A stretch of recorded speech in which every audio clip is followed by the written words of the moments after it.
الحمد لله رب العالمين والصلاة والسلام على رسوله الأمين أما بعد حياة الأنبياء قبرونو کې نو دا یو غټه اوږده مسله ده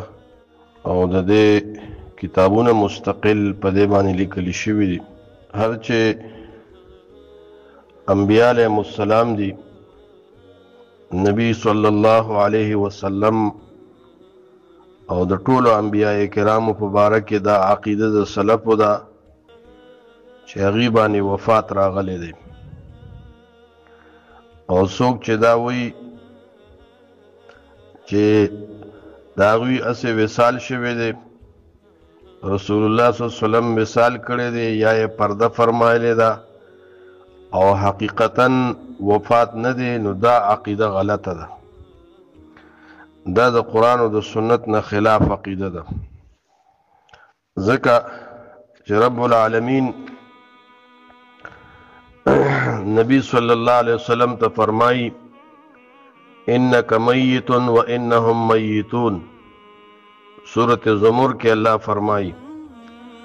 یقینا پیغمبر ستا د شان نه مرګ دی او د دې خلکو د شان نه مرګ دی، یعنې تا باندې به موت او مرګ راځي او د خلکو باندې به هم موت او مرګ راځي. دارنګې سورة آل عمران کې الله فرمایي نبی صلی الله علیه وسلم په باره کې وما محمد الا رسول قد خلت من قبله الرسل افإن مات او قتل انقلبتم على اعقابكم. محمد صلی الله علیه وسلم نه دی مگر د الله را لېږلی شوی پیغمبر دی، مانا معبود او الہ نه دی او نه دنیا کې همیشه ژوندی پاتې کیدونکی دی، ځکه دنه مخکې ګڼ پیغمبران تیر شوي دي او هغه وفات شوي دي. افإن ماته که دا پیغمبر وفات شي او قتلا یا قتل کړي شي، نو آیا تاسو به د دین اسلام نه اوړئ د ده په وفات یا قتل باندې؟ نو مطلب دا دی چې د پیغمبر د شان نه مرګ راځي او موت پې راځي. ابو بکر صدیق رضی الله عنه هغه مشهور تقریر چې امام بخاری په خپل صحیح کې کتاب الجنائز کې راوړی دی چې نبی صلی الله علیه وسلم د وفات په وخت کې هغه دا تقریر کړی او فرمایلی بأبي انت و امي یا نبی الله لا يجمع الله عليك موتتين وفي روایت تبت حیا و میتا. زما پلار او مور دې پتا باندې قربان شي اے د الله نبی، الله تعالی پتا باندې دو مرګونه نه راجمع کوي، یعنی یو ځل وفات کی دنیا کې نو بیا تا باندې بل سختی او بل مرګ نشته دی. او بل روایت کې راځي تبت حیا و میتا، ته خوشاله وي په حالت د جون کې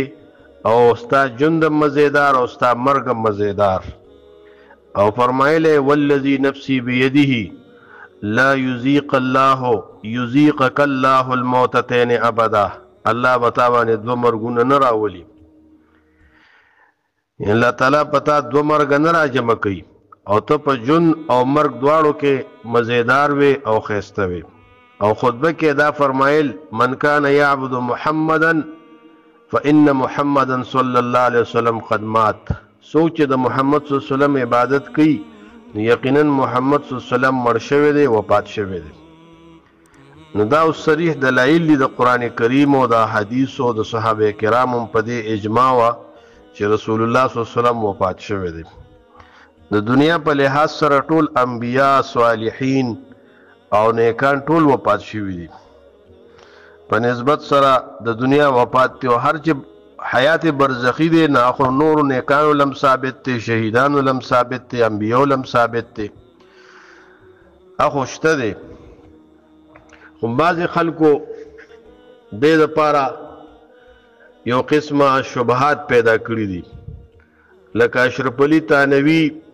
د دې عقیدې د اثبات دپاره چې نبی صلی الله علیه وسلم په قبر کې داسې ژوندی دی لکه څنګه چې په دنیا کې ژوندی و.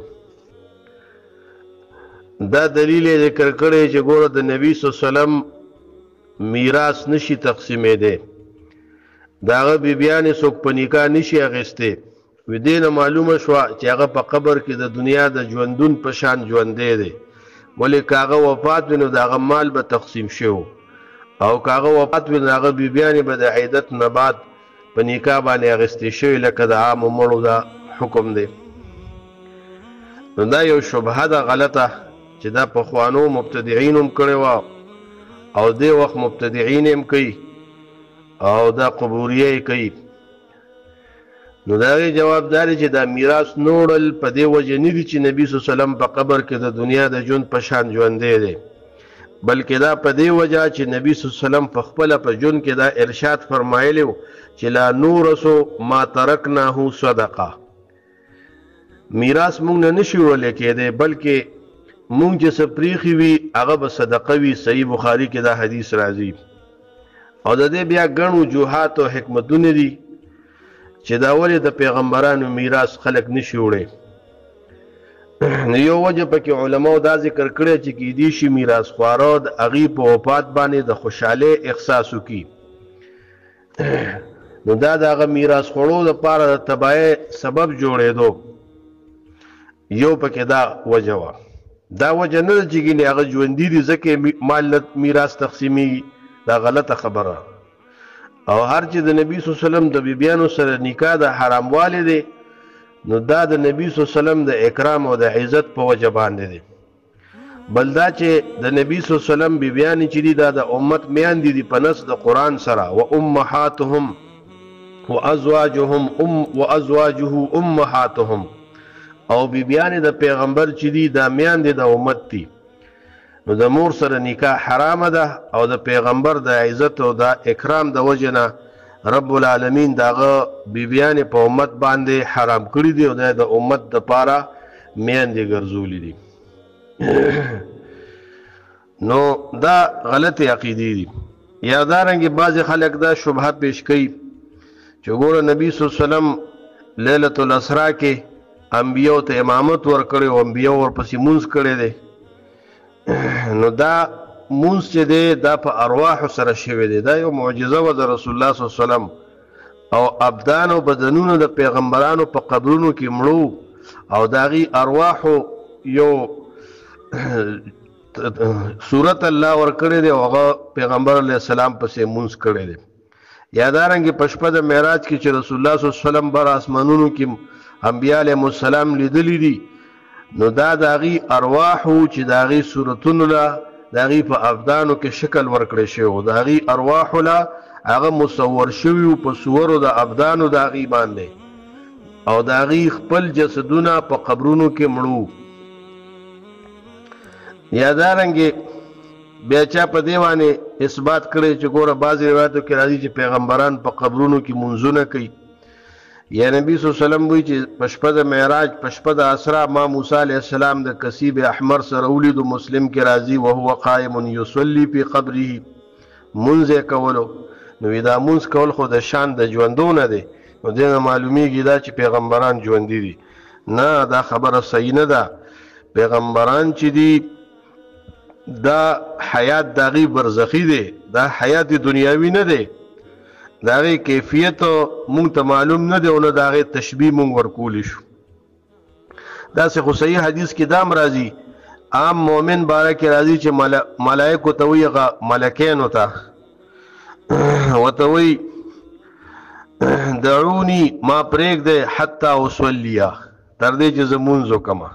نو فیقولان انک ستفعلو هغه ملائک ورته وایي ته به دا کار وکړې نو ګوره عام مؤمن هم په قبر کې دا ارزو کوي چې ما پرېږدې زه مونځ کوم نو بس مطلب دا دی چې هغه دپاره بیا خو د عامو مړو دپاره هم حیات برزخي حیات دنیاوي ثابت شو دې نه خو بیا دا معلومه شوه چې هر څوک په قبر کې داسې ژوندی دی لکه دنیا کې چې ژوندی دی بیا خو انبیو پورې دا خاص نه شو نو دا خبره غلطه ده دا غلط واهیات دي وهمیات دي چې خلک یې په عالم کې خوري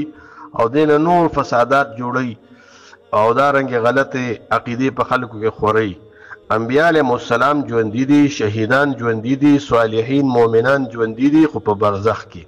د آخرت په لحاظ سره د دنیا په لحاظ سره هغه وفات شوي دي یا دارنګه دا خبره اصل کې دا عقیده چې دا متکلمینو د یو وسوسې نه پیدا شوه چې هغه به چې رسالت او نبوت دا یو عرض ده او عرض تابع د ذاتی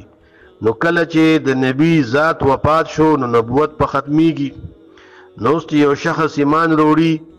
نو پر رسالت او نبوت د نبی باندې ایمان نشي وروړي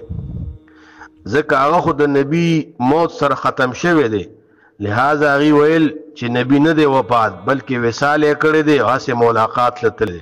دا متکلمین او گمراهانو دا عقیده جوړه کړو حقيقي وفات نه دی شوی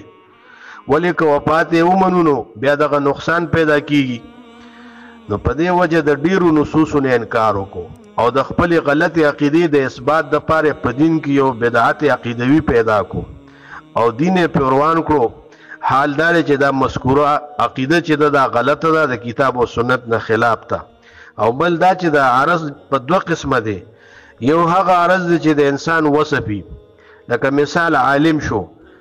نو علم د انسان یو داسې وصف دی چې دا په مرګ د سره نه ختميږي بلکې پس د مرګ نه وته هم عالم ویل کیږي لکه یو عالم وفات شنو خلق بیا مې پلان کې عالم پلان کې شیخ پلان کې مفتی دا وصف خلق ولا ذکر کوي نو دا غرانګي وصف د رسالت هم په مرګ سره نه ختميږي دا داسې عرض دی چې دا په مرګ سره نه ختميږي رسول وصف هغه ثابت ته په جون کې او پس د مرګ نه هم س اعراض دا سیدی چې هغه وصف عارضی وي